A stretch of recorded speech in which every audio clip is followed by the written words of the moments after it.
you all right, Mr. Cole?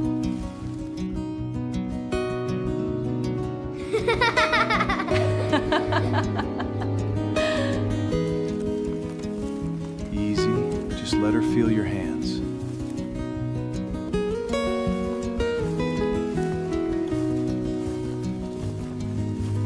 And that is how the clever rabbit outsmarted the old fox. The stagecoach let Josie Hart off at the edge of Comfort, Texas, with a trunk that had belonged to her mother, a letter 3 weeks old, and read so many times the folds had gone soft, and a warning from the driver that came free of charge. "You're headed out to the coal place," he'd said, not unkind, just careful, the way a man is careful when he thinks he's doing a favor. Folks around here call him the hardest man in Kendall County. Temper like a struck match. A woman waiting for the same coach had leaned in to add that the last governess the county sent out there hadn't lasted the week, though nobody seemed to agree on exactly why. Josie had smiled politely and said nothing, because she had learned a long time ago, teaching schoolchildren back in Louisiana, that gossip traveled faster than truth and arrived a good deal less dressed. She picked up her trunk and started walking the last stretch alone. Mostly because pride wouldn't let her wait for a ride, and partly because she wanted a private minute with her own nerve before she needed it. The land unfolded gentler than the warnings had suggested. Low hills combed with cedar and live oak, bluebonnets crowding thick along the fence line, a windmill turning lazy against an April sky so blue it looked freshly painted. It was, she thought, the kind of country that might, given time, forgive a woman for arriving with nothing but a letter and a trunk and a great deal of hope she wasn't ready to admit to out loud. Then she heard the shouting. "Absolutely not! Both of you put it down. I mean it, Silas. I am not... Eli, don't you dare."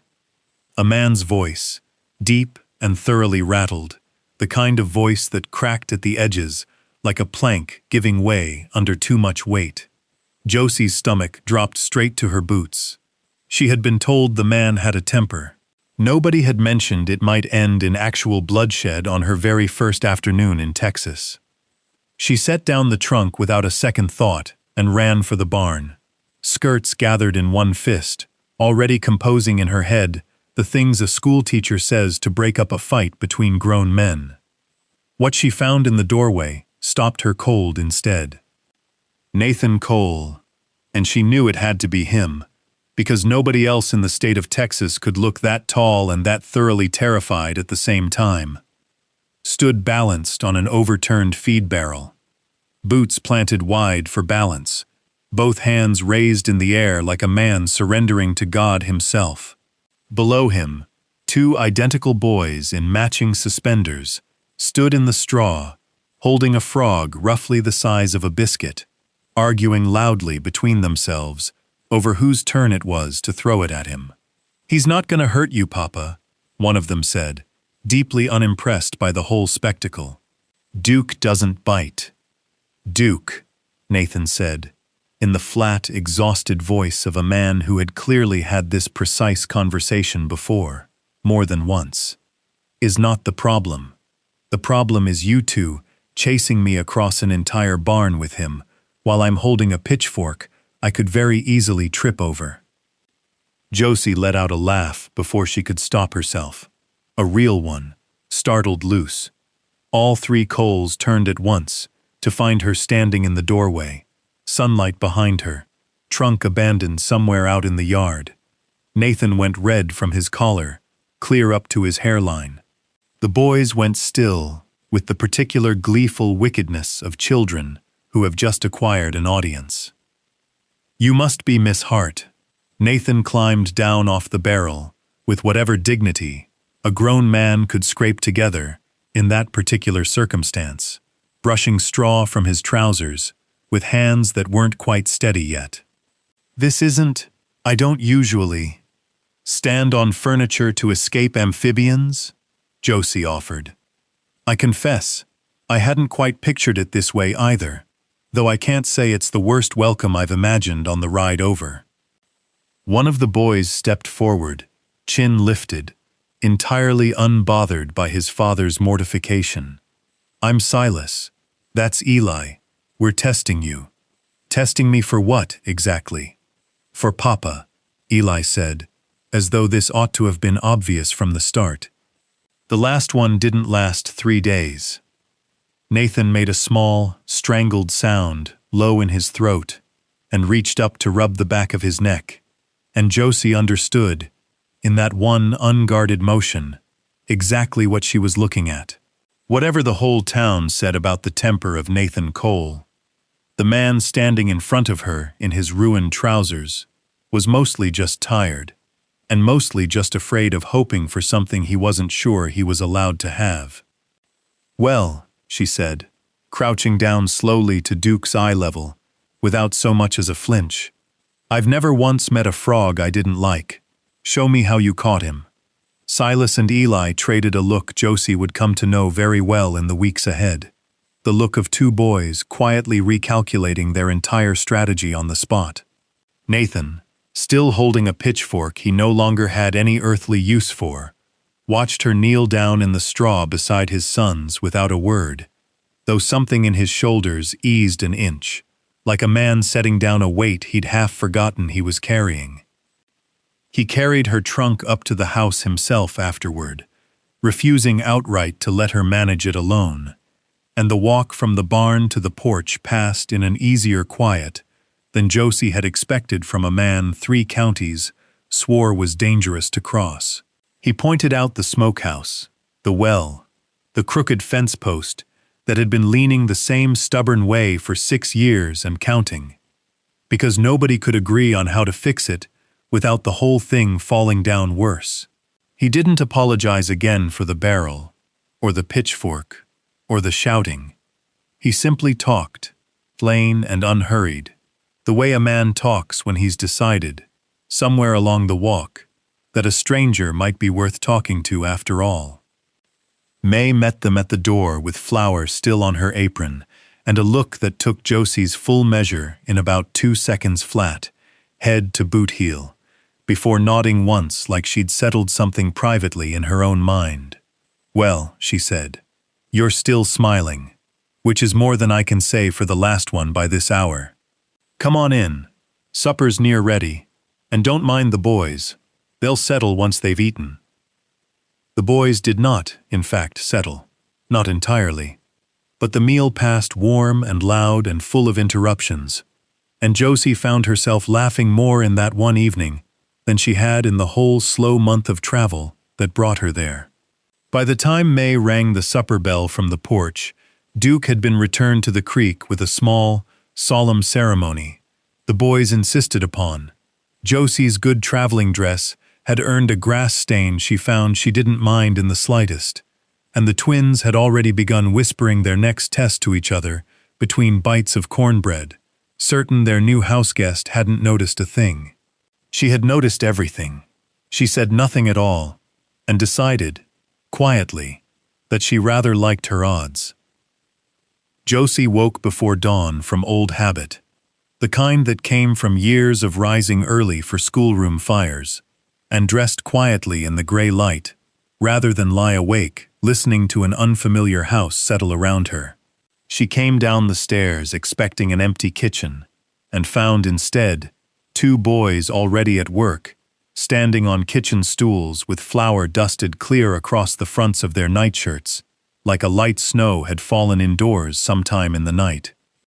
We're making breakfast, Silas announced, in the particular tone of a boy daring her to object to the mess. Josie did not object. She leaned in the doorway and watched them work, sleeves too long, flour on their noses, working from memory at something that clearly mattered to them a great deal more than the state of the kitchen did. The biscuits, when they finally emerged from the oven some 40 minutes later, looked considerably less like food and considerably more like something a mason might reach for. Eli set one proudly on a chipped plate and slid it across the table toward her with the studied, elaborate casualness of a boy who had absolutely rehearsed this exact moment the night before. "Mama's recipe," he said. "Papa doesn't make them anymore." Josie picked it up. It had the approximate weight and give of a good river stone, and roughly the same texture. She caught Nathan's eye across the table. He had gone very still over his own coffee, watching her with the wary, braced attention of a man expecting bad news any second, and understood, all at once, that this particular breakfast was not really about flour at all. She took a bite. It was, without any exaggeration whatsoever, one of the worst things she had eaten in 26 years of living. She chewed with tremendous, unwavering dignity, swallowed with some effort, and said, "That's a real recipe. I can taste the care that went into it." Silas beamed like she'd handed him a medal. Eli looked faintly suspicious, in the particular way children do, when a compliment is almost, but not quite, believable enough to trust outright. Nathan made a sound into his coffee cup that might very well have been a laugh he was working hard to smother, his shoulders shaking, just slightly. "You don't have to finish it," he said quietly, once the boys had gone tearing off outside to feed the chickens, still glowing with unearned pride. "I know," Josie said, setting down the last, defiant bite. "I wanted to." He studied her a long moment, elbows resting on the table, sleeves already rolled up from chores done well before sunrise. "They've run off 2 women with that recipe before you. One of them cried, right there at the table."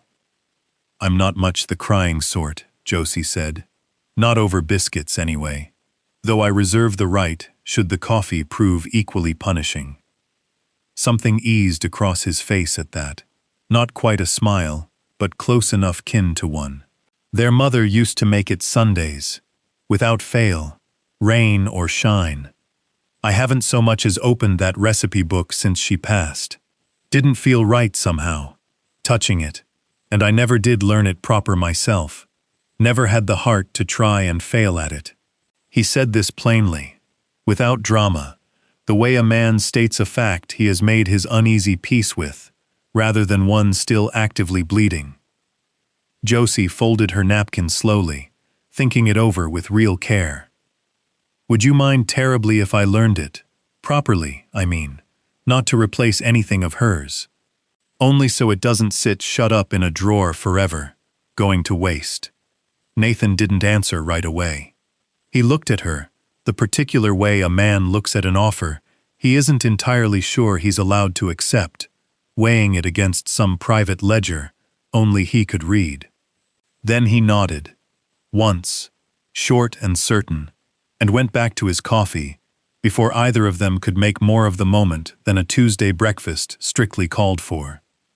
Outside the window, Silas was chasing Eli in a wide, shrieking circle around the chicken coop, and from the general commotion, at least one unfortunate egg had already met its end. Josie rose to go referee before real damage was done, and caught Nathan watching her cross the yard with an expression she didn't yet have a proper name for, only that it made the whole kitchen feel warmer than the wood stove alone could rightly account for. Warm enough that she found herself thinking about it long after the chickens had settled.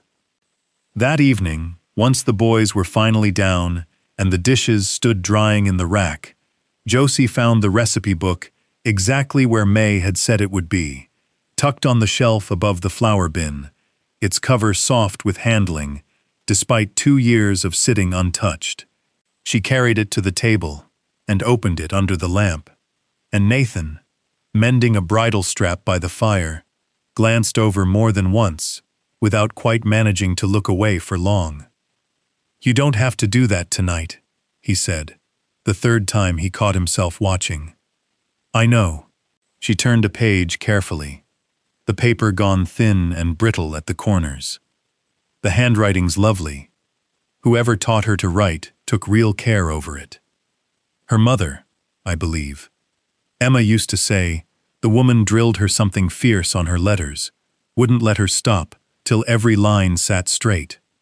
He set the bridle down, unfinished, and came to stand near the table, close enough that Josie could feel the day's work still on him, leather and hay, and the last of the sun. I never did learn to make sense of half these measurements. She had her own way of writing things down, a pinch of this, a handful of that, never once wrote a proper number if she could help it.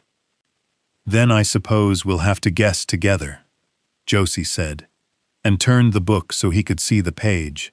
And for a little while, neither of them said much of anything at all, just traded quiet guesses over flour and butter, and a dead woman's careless, beautiful handwriting, until the fire burned low, and it was time, at last, to bank it for the night. She found it entirely by accident 3 days later, tucked half out of Silas's trouser pocket while she gathered the week's laundry from the boys' room. A scrap of paper, clearly torn from a school tablet, the handwriting blocky and fierce with concentration, the kind of penmanship that came from a boy pressing far too hard on the pencil out of sheer determination. Test for Miss Josie. 1. Ride a horse. 2. Make biscuits. Done. She ate it. 3. Not scared of frogs. Done. 4. Know how Papa takes his coffee. Josie sat down slowly on the edge of the narrow bed, the shirt she'd been folding forgotten entirely in her lap. She read it through twice, then a third time, turning the words over the way she might turn over a stone to see what lived underneath. There was no meanness anywhere in it, nothing cruel or calculated. Only the careful, earnest logic of two boys trying to protect themselves the single way they knew how, by making absolutely certain this one, unlike the last one, unlike Miss Farrow with her fine leather valise, actually meant to stay. She didn't confront them about it.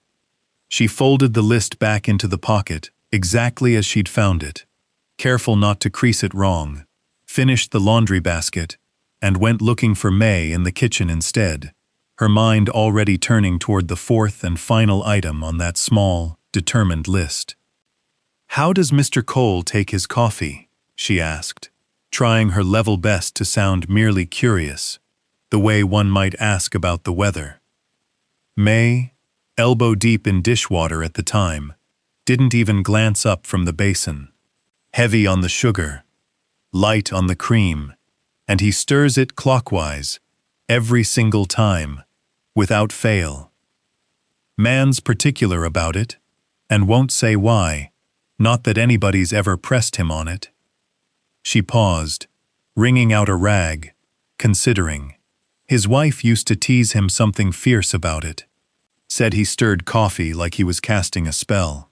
He never did break the habit after she passed, not once that I've seen. Josie filed that small detail away, with the same careful attention she'd give a fragile thing passed hand to hand.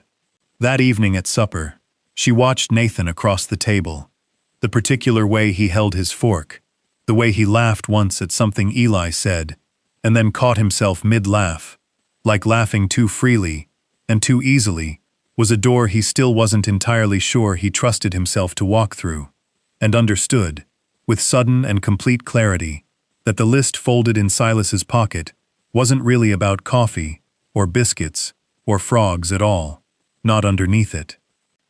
It was two small boys asking, in the only language fully available to them, whether it was safe to hope again, after everything they'd already lost.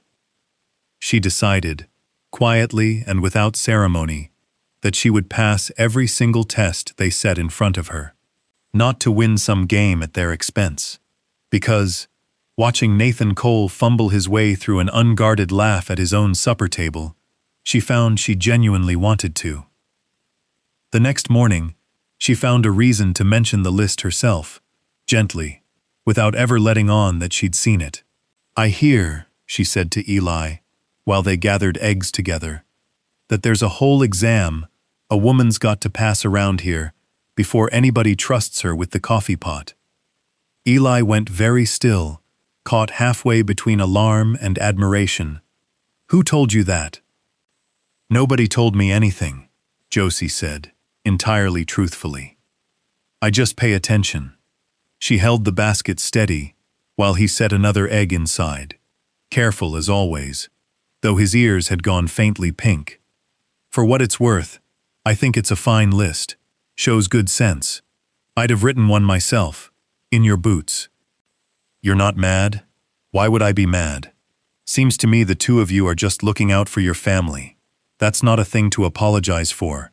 Not ever. She straightened, brushing straw from her skirt. Only next time, maybe warn a person about the frog beforehand. My heart's still recovering. Eli laughed at that. A real laugh, surprised out of him, and didn't say another word about the list.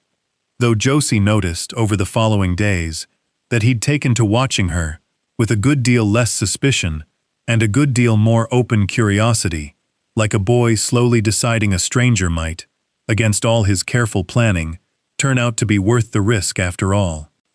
Nathan taught her to ride the following afternoon, out past the south pasture, where the grass grew soft underfoot, and the fence line ran low enough to see clean out to the horizon in every direction. Clementine, the mare he'd chosen for her, proved gentle enough in every respect, except one enduring, entirely unshakable flaw. She stopped dead in her tracks at the mere sight of a butterfly, with no warning whatsoever, and considerable immovable stubbornness, once she'd decided to plant her feet. She what? Josie said. The first time it happened, nearly pitching forward straight over the mare's neck into the dirt. Stops, Nathan said, biting hard against a smile as he reached up to steady her, one hand warm at her waist, even through the fabric of her riding dress. Every single time, without fail. 10 years old, and she still can't abide a butterfly to save her life. Behind the fence rail, half hidden, and not remotely as subtle as they clearly believed themselves to be, Silas and Eli crouched together, with a slate board they had plainly prepared well in advance, chalk numbers scrawled across it in uneven, excited strokes. When Josie managed to stay seated through Clementine's third dramatic, unannounced halt, the boys hoisted the board triumphantly overhead, a 9 out of 10, underlined twice for emphasis. Why not a full 10? Josie called over, laughing despite the ache already settling deep into muscles she hadn't used this way in years. You grabbed the mane, Eli hollered back, entirely unmoved by her protest.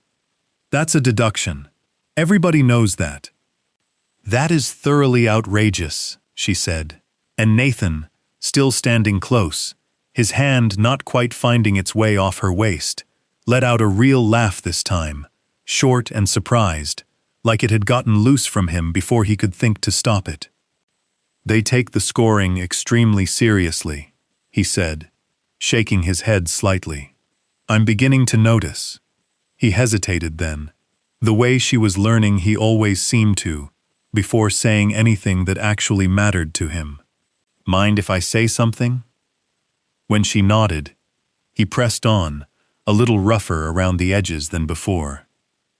You're better with them than anyone I've tried bringing out here since. He stopped himself short, recalibrated mid-sentence. Since a good while now. Longer than I'd care to admit.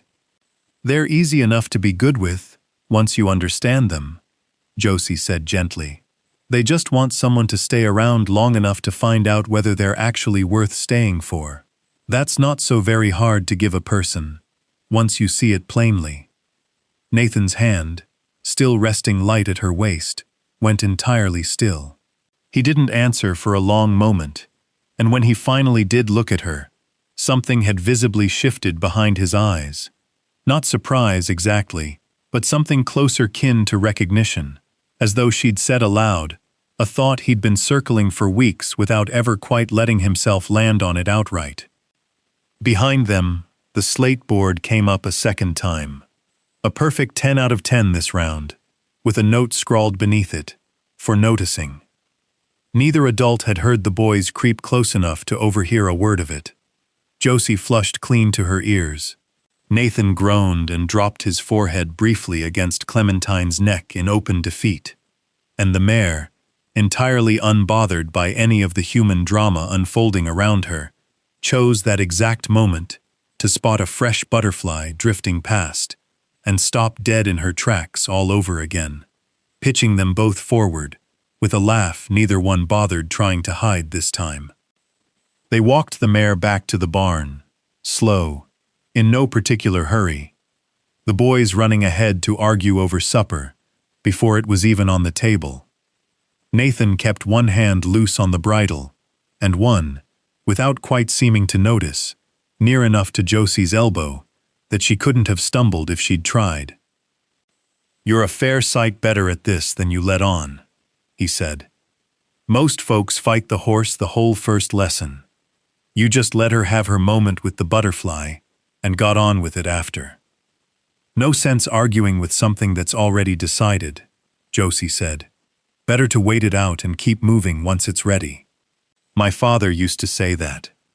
Gone 8 years now, but I still hear him most days." Something in Nathan's face went quiet and thoughtful at that, and he didn't press further, though his hand stayed near her elbow the rest of the walk, steady, unhurried, the way a man keeps close to something he's decided is worth minding. Eli's shout cut the moment short before either of them could dwell in it. He'd found a scrape on his palm from tumbling off the fence rail mid-argument with his brother, and came running with the particular dramatic urgency of a boy who has decided his injury is far graver than it is.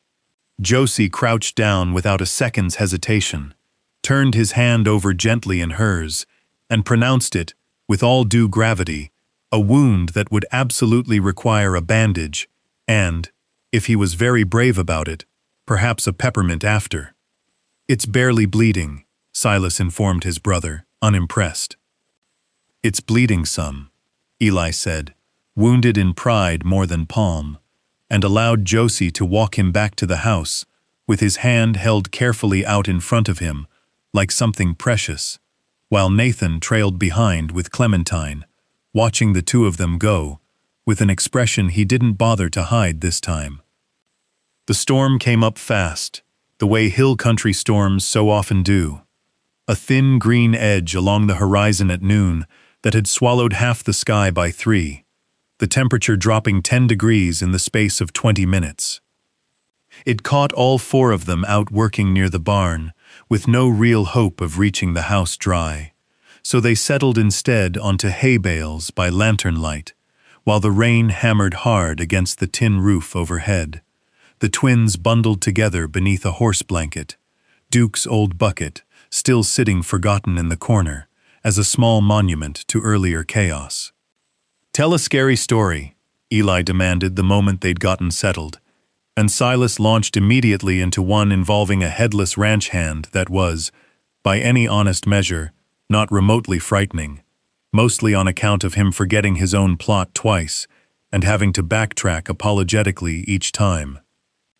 Nathan let them ramble their way through 2 more attempts, each one worse and more delighted than the last, before the thunder rolled long and low enough to send Eli pressing in closer against his side without seeming to notice he'd done it. In the quiet that followed, with both boys finally drowsy and heavy-lidded beneath the blanket, Nathan spoke without quite seeming to mean to, his voice pitched low, to carry under the rain rather than over it. Their mother used to hate storms, something terrible. Said the thunder sounded like the whole sky arguing with itself, working through something it couldn't quite say plain. He reached over and turned the lantern wick down a careful notch, watching the small flame settle and steady itself. She'd have loved tonight, though, truth be told. All of us stuck out here together, safe and dry enough. She always used to say, a barn in a storm was the safest place in the whole world, so long as the people crowded into it actually liked each other. Josie sat very still and let him keep talking, understanding without needing to be told that this was the first time he'd offered his late wife up to her as a memory rather than a wound. No bracing beforehand, no flinch at the mention of her, only a man remembering someone he had loved deeply, and discovering, perhaps to his own quiet surprise, that it no longer hurt in quite the same sharp way it once had. "She sounds like she understood what actually mattered," Josie said softly, careful not to disturb whatever fragile thing was unfolding in the lantern light between them. "She did, most of the time." He glanced over at her, the low light catching the tired warmth gathering in his face. "I think she'd have liked watching you teach her boys proper frog-catching technique, instead of scolding them half to death over it, the way most everyone else has tried. I think," Josie said, choosing her words with care, "she'd have liked knowing they still laugh, this easy, this often, even now." Nathan didn't answer that in words at all. He simply looked at her for a long, unhurried moment, something quiet and entirely wordless, passing between them in the lantern glow. Before either of them could say anything more, Silas stirred half awake beneath the blanket and mumbled, thick with sleep, "Is it still storming?" And Josie leaned down without thinking twice about it and smoothed the hair back from his forehead the way she might have once done for her own students on a hard night, telling him softly that it was passing now, that the worst of it was already behind them, that he could go back to sleep easy. He did, almost at once, trusting her at her word without a flicker of doubt, and Nathan watched the whole small exchange with an expression Josie couldn't quite read in the low light. Something between wonder and ache, the particular look of a man watching a hole in his life, quietly, gently, begin to fill back in. "He hasn't let anyone do that for him since," Nathan said, very low, and didn't finish the sentence, and didn't need to. When the rain finally eased off toward midnight, they carried the sleeping twins back to the house together, without speaking, careful of every step across the muddy yard. Two people who had somehow, without either one ever quite announcing it out loud, stopped being strangers to each other, sometime during that long storm. Josie learned about her entirely by accident, the way most hard truths in a small town tend to arrive, sideways, over the counter at Klein's Mercantile, from a shopkeeper who meant no real harm by it and caused a fair share anyway. "You're the new one, out at the coal place," the woman said, briskly wrapping a bolt of blue calico in brown paper. "Braver than the last one, I'll say that much for you." Miss Farrow lasted all of 3 days before she packed that fine leather valise of hers right back onto the coach for San Antonio. "Couldn't abide the noise them boys make, poor thing, though I always did think she gave up a mite quick myself." "What was she like?" Josie asked, mostly to be polite, though some quieter part of her genuinely wanted to know. "Perfectly pleasant. Just citified, is all, used to quieter rooms than that house can ever promise." The woman tied off the parcel with string, not unkindly. "No shame in knowing your own limits, I suppose. Takes a particular sort to keep up with those two boys, and an even more particular sort to keep up with their father besides. You'll want thicker skin than most out there."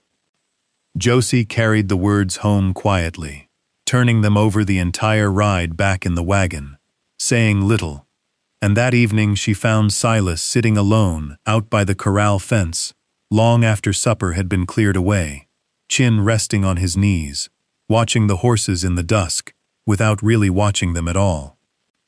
She sat down beside him in the dirt without a single word, letting the silence settle between them the way she'd learned this whole house seemed to require. "Are you going to leave too?" he asked eventually, not quite phrasing it as a question, so much as a fact he was already bracing himself to hear confirmed. Josie considered her answer with real care, because she understood plainly that this was not a moment for comfort, dressed up as false certainty. "I don't know how to promise you forever, Silas. I don't think anybody honest really can, not truthfully." She watched a horse shift its weight lazily in the near dark. "But I can tell you plainly that I'm not planning on going anywhere anytime soon. And I can tell you that every single day I choose to stay here is an actual choice I'm making on purpose, not some accident that just happens to me, which means it counts for something real, even if I can't hand you a guarantee to hold on to." He was quiet a long while after that, working the thought over slowly, the way children work over things too large to swallow whole in one go. "Eli thinks you're just being nice, till you get bored of us, and go same as the rest." "What do you think?" Silas picked absently at a loose thread on his sleeve, not looking up. "I think you ate the whole biscuit, even though it was terrible, even the part with the burnt bottom." "I did do that."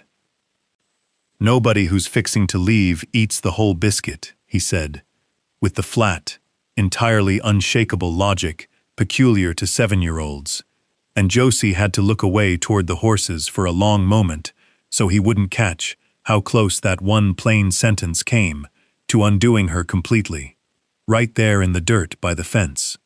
She didn't offer him any grand speech in return. She simply sat with him until the stars came out proper overhead, patient and unhurried, and when they finally rose and walked back toward the house together, in the cool dark, he slipped his small hand into hers, without seeming to notice he'd done it at all. The same unthinking, hard-won trust she had been quietly, patiently earning one terrible biscuit, and one honest answer at a time. Nathan was waiting on the porch when they came up the path, a lantern set beside him, though he hadn't lit it. He didn't ask where they'd been. He only reached out and ruffled Silas's hair as the boy passed, murmured something too quiet for Josie to catch, and watched him disappear inside before he spoke to her at all.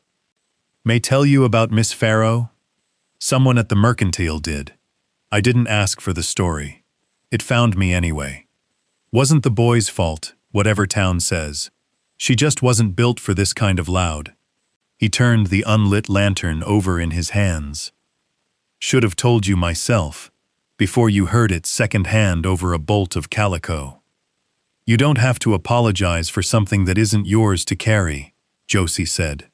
"I'm glad you told me plain, though. Second-hand stories grow teeth in the telling." Nathan looked at her a long moment in the dark, something working behind his eyes he didn't put into words that night, and simply nodded and held the door for her. The night before, she'd been woken near midnight by a small, urgent knock at her door. Eli this time, not Silas, standing in the hallway in his nightshirt with his hair every direction, hardly able to get the words out about a bad dream he couldn't fully explain. Josie didn't send him back to his own bed alone. She sat with him on the edge of hers until his breathing evened out, and when he finally admitted, in a very small voice, that the dream had been about waking up and finding the whole house empty, everyone gone without a word, she didn't rush to promise him it would never happen. She only told him, plainly, that she was there right now, and right now was worth trusting, and that seemed to be enough to carry him back down into sleep, his small hand still curled around two of her fingers, even after he'd gone still. She thought of that promise again the next morning, standing over the stove long before sunrise, weighing out sugar, with more care than the task strictly required. She made the coffee herself, before anyone else in the house had stirred, heavy on the sugar, light on the cream, stirred clockwise, just exactly as May had described it, down to the particular tin cup Nathan always reached for, the one with the dented handle that nobody else in the household was ever permitted to touch. He came down the stairs, still buttoning one cuff, stopped short in the kitchen doorway, at the sight of it already steaming on the table, and looked at that cup for a long, quiet moment before he looked up at her instead. "May tell you all that?" "May told me the recipe part. I paid attention to the rest myself, over these past weeks." Josie kept her voice light and even, though her pulse wasn't cooperating in the slightest. "You stir it clockwise every time, even when you're not thinking a thing about it." I noticed a good while back, watching you at breakfast. Nathan picked up the cup slowly, almost carefully, like it might vanish clean away if he moved too fast or too rough. He drank. Something crossed his face just then that Josie hadn't seen sit there before. Not quite surprise, but something nearer kin to being truly seen, clearly and completely, maybe for the first time in longer than he'd ever admit out loud to another living soul. Nobody's paid that particular kind of attention to me in a long while now, he said quietly, turning the cup slowly in his hands. Well, Josie said, holding his gaze steady, somebody plainly ought to have been. From the doorway, entirely unnoticed by either of them in the moment, Silas tugged hard at Eli's sleeve and pointed at the steaming coffee cup with the triumphant, satisfied expression of a boy closing out a long-running case at last. That's it. That's the very last one on the list. She's done gone and finished all 4 now, clean through. Eli, however, folded his arms tight across his chest with the stubborn, immovable air of a boy who had been quietly, privately nursing a 5th and altogether unspoken test of his own the entire time. There's one more, he whispered back, low and certain. But it ain't for her this time. This one's for him. Nathan, unaware of any of it, finished his coffee in 3 long swallows and reached for his hat, already halfway back into the day's work in his mind. I'll be mending the north fence past noon, he said. Boys, you're on chicken duty, and I don't want to hear about any escaped eggs this time. He paused at the door, glanced back at Josie, still standing by the stove, and something in his face softened for just a moment before he caught himself and cleared his throat instead. Thank you for the coffee and the rest of it. You're welcome, Josie said, and watched him go, and didn't notice the 2 boys trading a long, meaningful look behind her back, already deep in the planning of whatever came next. The twins convened their private council that evening in Clementine's stall, perched together on an overturned bucket and a hay bale, voices dropped low to the serious register they reserved only for matters of genuine, weighty importance. Between them sat a battered tin box holding their entire combined fortune, 11 cents in mismatched coin, a Confederate token from some drawer neither of them fully understood the meaning of, and 1 glass marble that Eli flatly refused to spend under any circumstance whatsoever, no matter how the negotiations went. She passed every single test, Silas said, ticking them off on his fingers one by one. Horse, biscuits, frogs, and now the coffee. That was the last one on our list. Not the last one, Eli said, shaking his head firmly. That one was her test. This next one's Papa's test, not hers. Silas frowned hard at that, turning it over. Papa doesn't need testing. He's the Papa. Grown-ups don't get tested. That's the whole point of being one. He's scared, Eli said simply, with the blunt, uncomplicated clarity that children so often manage far better than the adults around them ever seem to. Same as we were, back at the start, with the list and all. He just doesn't go and say it out loud the way we do, on account of being a grown-up about it. Silas considered this a long moment, turning the glass marble slowly over in his palm, catching what little lantern light reached them. Their mother had been gone long enough now that the very sharpest edges of missing her had softened some into more of a shape they simply carried around with them, rather than a fresh wound that still bled at the smallest touch. But they both remembered plainly, in the quiet, private way children remember things without ever once discussing it aloud between themselves, just how silent the whole house had gone afterward, and just how long it had taken their father to laugh again without looking faintly guilty about it every single time. So what's the test then? Silas finally asked. Eli's plan, once it fully emerged from him, turned out to be equal parts ingenious and thoroughly embarrassing to everyone involved except its two architects.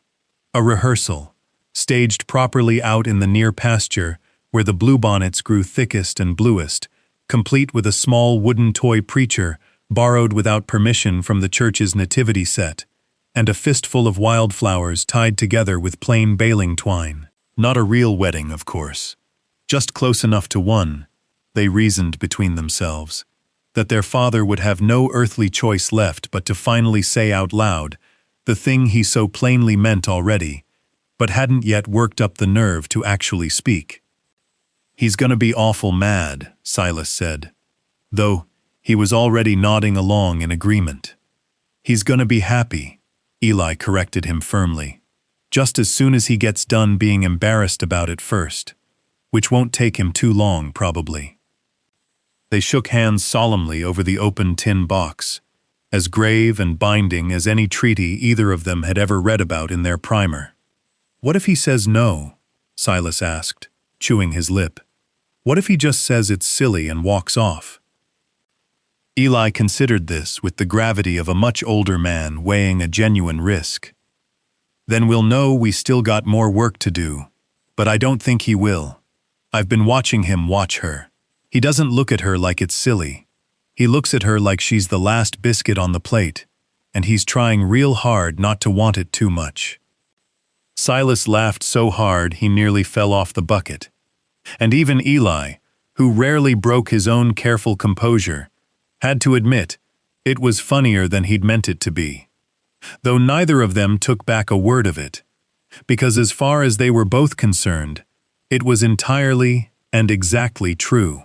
They went off to bed that night, carrying the particular deep satisfaction of two boys, utterly convinced, with their whole stubborn hearts, that they were about to fix absolutely everything that needed fixing. They struck the following afternoon, while Nathan was out mending fence line and Josie was hanging laundry on the line behind the house, herding both unsuspecting adults toward the near pasture, with an urgent story about an injured calf that fell apart entirely the moment Nathan spotted the flower crown already waiting, half-finished, in Eli's small hands. "Absolutely not," he said, for at least the second time that month, though this round carried considerably less real alarm in it, and a good deal more weary resignation. "It's just practice," Silas insisted, tugging Josie along by the hand toward a spot where the bluebonnets stood thick as a proper carpet underfoot, the little wooden preacher already propped with great care atop a fence post. "So you'll both know just exactly what to say when the time comes to do it for real and true." Josie caught Nathan's eye over the top of the boys' heads. Both of them caught somewhere between outright laughing and something a good deal more tender and unguarded, and neither one of them managed to find it in themselves to refuse two small, thoroughly determined faces so entirely convinced of their own careful logic. As they took their places among the bluebonnets, Nathan reached over, quiet, almost absent-minded about it, and laced his fingers through hers. Not part of the boy's script, not performed for anyone watching, just his hand finding hers because he wanted it there. Josie felt her pulse jump straight up into her throat and said nothing at all, only held on. They stood exactly where they were told to stand. Eli read out vows he'd half remembered from some wedding he'd once attended, and half invented fresh on the spot, weaving in solemn promises about biscuits and horses, and never once running scared from frogs, ever, as long as they both should live. Silas held the wildflowers out before him, with the grave solemnity of a boy handling something he understood, on some level, to be genuinely sacred.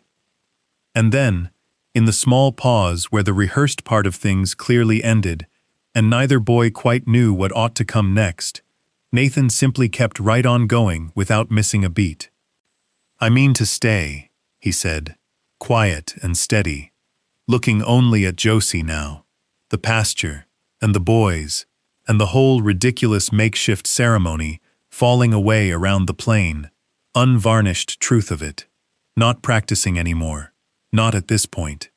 I've watched you eat a genuinely terrible biscuit without a single complaint, and ride a horse scared silly of butterflies without once giving up on her, and sit with my son out in the dark when what he needed most wasn't easy comfort, but honest truth. And I find I don't much want to rehearse anything else with you, not one more thing. I want to ask you properly. When there's an actual preacher standing here, instead of a wooden one, with the whole town of Comfort standing witness to it. Josie's throat went entirely tight. Nathan. Yes, she managed, breathless and laughing, and entirely serious all at once, and a sudden, chaotic commotion of bleating and pounding hooves cut clean through the moment before either of them could say another word, the whole flock of sheep having chosen that exact instant to break loose from the north pasture fence, sending all four of them sprinting off across the field to head off real disaster. By the time the last of the sheep were finally penned back up, and the sun had dropped low and gold over the surrounding hills, the single word she'd managed still hung between them, unfinished and entirely unforgotten. The rest of it, the real conversation, the real celebration, waiting patiently for a quieter evening than this one had turned out to be. The twins, breathless from the chase, stood at the fence rail afterward, surveying the whole scene with matching expressions of triumph. She said yes, Eli reported to Silas, as though his brother hadn't been standing right there to hear it himself. Sheep or no sheep, that counts. Course it counts, Silas said, already moving on to the more pressing question of supper. Watching their father and Josie walk back from the pens together in the last of the light, shoulders nearly touching, heads bent close in quiet conversation, neither boy could quite make out. Both twins allowed themselves, for the first time in longer than either could say, to simply stop worrying and let it be.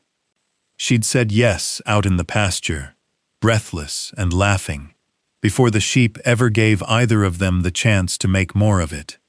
But the real answer? The lasting kind, the kind a man could build a life on, came the next morning, and the morning after that, and every single morning that followed, in the shape of his coffee cup set down on the table, stirred clockwise without fail, heavy on the sugar and light on the cream, until that one small daily act had gone, and said everything the sheep hadn't let them finish saying out loud. The real wedding came 3 full weeks later, out in that very same pasture where the rehearsal had first been staged, the bluebonnets still standing thick and impossibly blue, like a whole stretch of Texas sky had been brought right down to earth for the occasion. The morning of it had started long before dawn, with May bustling through the kitchen fussing over a cake she'd been threatening to bake for a week, and the boys underfoot in their good church clothes an hour before they needed to be, insisting on inspecting every last flower Josie had gathered, to be certain it met their exacting, long-established standards. Nathan had disappeared out to the barn at first light, and come back looking like he'd wrestled his own nerves to the ground, somewhere between the house and Clementine's stall, jaw set, collar straight, boots polished within an inch of their life. "You look like a man walking to his own hanging," May told him, not unkindly, straightening his collar one final time. "Feels a bit like it," Nathan admitted, and then caught Josie's eye across the yard and went, all at once, entirely and helplessly calm, like the sight of her had settled something in him no amount of pacing could have managed on its own. Comfort turned out near to the very last soul that could make the trip. Greta from the mercantile. May already dabbing at her eyes with a handkerchief before the ceremony had even properly begun. Half the surrounding county come out to watch the hardest man in Kendall County stand before an actual preacher this time, hands not quite steady at his sides, watching Josie make her way toward him slowly across the grass. She wore the very same shawl she'd worn that day for the rehearsal, though this one now carried a careful, slightly uneven line of stitching along its edge. sewn in secret over several quiet evenings by two boys who had never once held a needle before in their lives, and were, if anything, considerably prouder of the crooked, imperfect result than the modest effort strictly deserved. When it finally came time for the actual vows, Nathan spoke the very same words he'd spoken weeks before, out in that same pasture, changing only one small thing at the very end of it. "Not practicing," he said again, steady this time, sure of every word. "Forever, this time, all the way through." Silas and Eli stood on either side of the couple through the whole of the ceremony, each one gripping a fistful of Josie's skirt like they meant to make absolutely certain, through sheer physical insistence alone, that this particular arrangement was going to be permanent this time, no takebacks. When the preacher at last pronounced them married, properly and for good, the twins let out a whoop loud enough to startle every last horse in the county, and the whole gathered crowd of Comfort erupted into applause that rolled clean out across the pasture and off toward the distant hills. They danced slow together that evening, as the sun went down gold and soft over the bluebonnets, Nathan's hand resting at Josie's waist, in exactly the same spot it had rested that very first day, out on Clementine's back, the twins weaving in and out between the other dancing couples, with the fierce, unguarded joy of two children who had finally, truly, stopped waiting to find out whether someone was going to stay this time.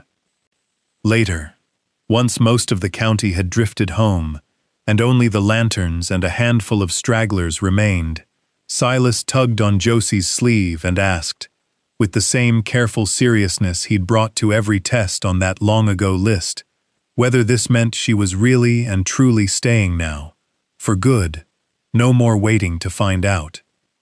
"For good," Josie told him, crouching down to his level, the way she had that very first afternoon in the barn. "You can cross it off your list, if you like. Consider it the last one." Silas grinned, wide and unguarded, and ran off to tell Eli, and Nathan slipped his arm around Josie's shoulders as they watched the boys go. Both of them, still catching their breath from the dancing. Both of them, for the first time in longer than either could easily say, entirely and simply happy. Nobody in Comfort called him the hardest man in Kendall County after that, not anymore, not that anyone ever heard. Mostly, these days, folks around town just called him Lucky and left it at that.